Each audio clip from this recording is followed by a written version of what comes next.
Let's explore autistic history and the Autism Wars. This is part 124 of a series.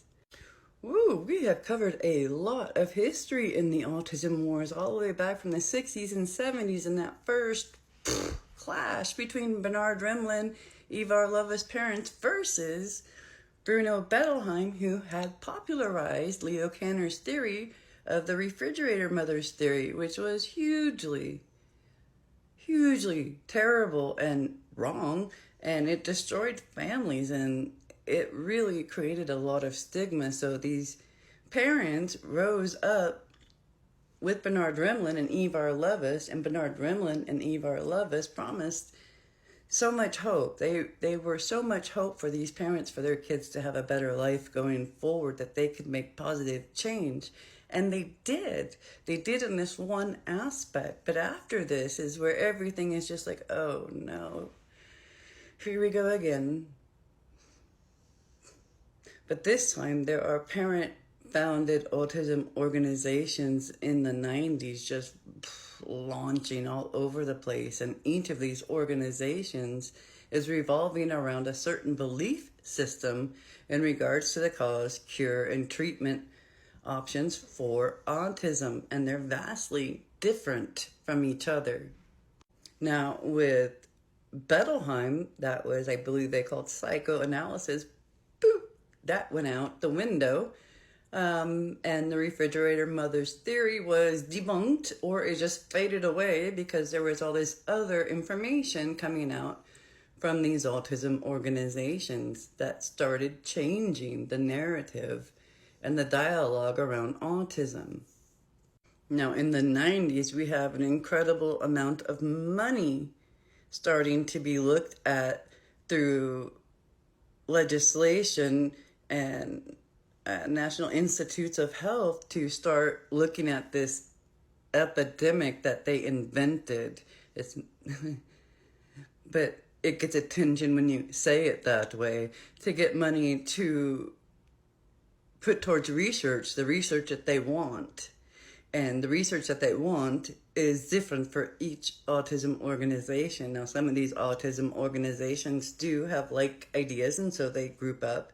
And on that side, which is, they would call the gene hunters, I think they called them at the time, where they believe genes and finding and the genes for autism would happen in this era. We have the human genome map or something. All this in this era, genetics are going to cure everything, or be the path towards the cure for everything. And so all this money is getting dumped into research for genetics. And then on the other side of it, you have all this hoopla over the thoughts that environmental triggers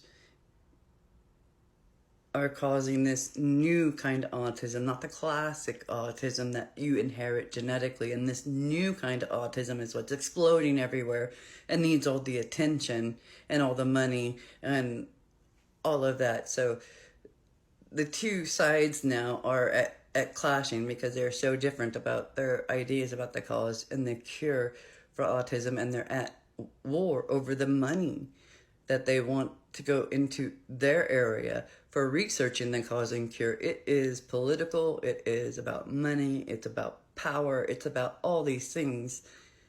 And it's an ego. There's so much ego in here between these folks.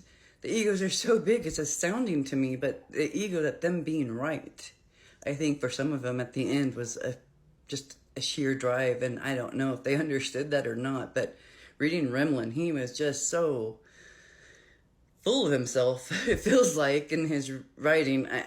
It's astounding. But I think, okay, so in the 90s, all this was happening. Where was I? And what was I doing? Well, I know. I wrote about it. All right, I wrote about my experience parenting my son. In a blog, and this would be all the way back from 2008 that I wrote this, but I was also writing about my experience. So that experience would have been in 1996 era that I'm writing about in 2008. So in saying that, the language I used at the time is really problematic and harmful in this first sentence and very cringy.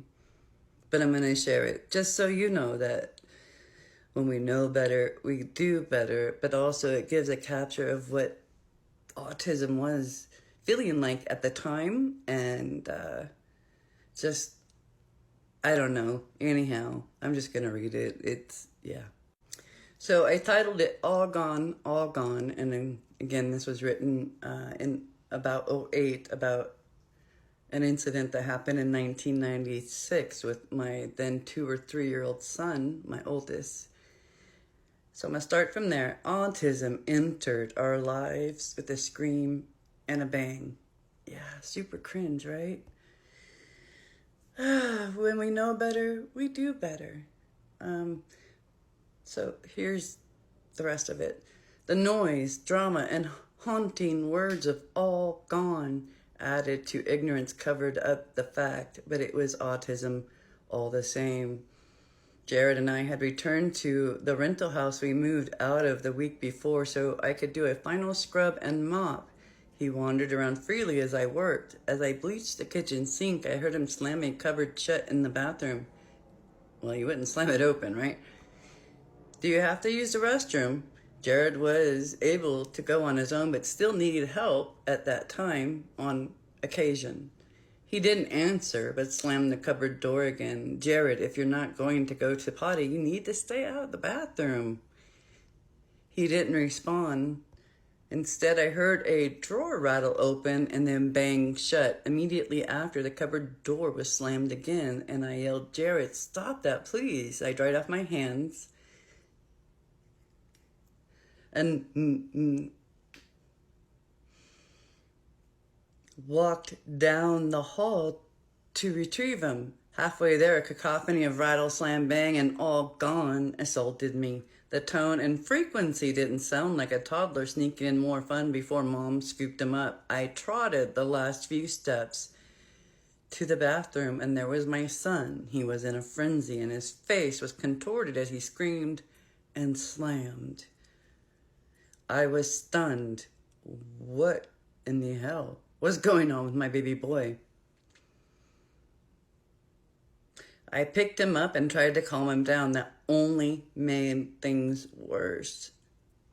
He swung wildly, kicked and screamed louder. When my continued efforts failed, I grabbed the keys and carried him to the car. He settled down only after I buckled him into his car seat. I blamed the move. Bringing him back to the house was a mistake. He had been transitioning well before that. It took a few days before the extent of his trauma became understood. Jared quit talking. He no longer was potty trained, and he was in shutdown. He was in shutdown for a long time. The pediatrician assured me that it would be okay. In time, Jared would adjust to the new house and return to his normal self. I just had to be patient. And I would have to be patient because for the next 2 years, he no longer spoke. He became, for all intents and purposes, he became a puppy. And that's how he communicated. With puppy sounds, growls, yips, barks, all of that. It's just how he got sirens. Anyhow, it's just how he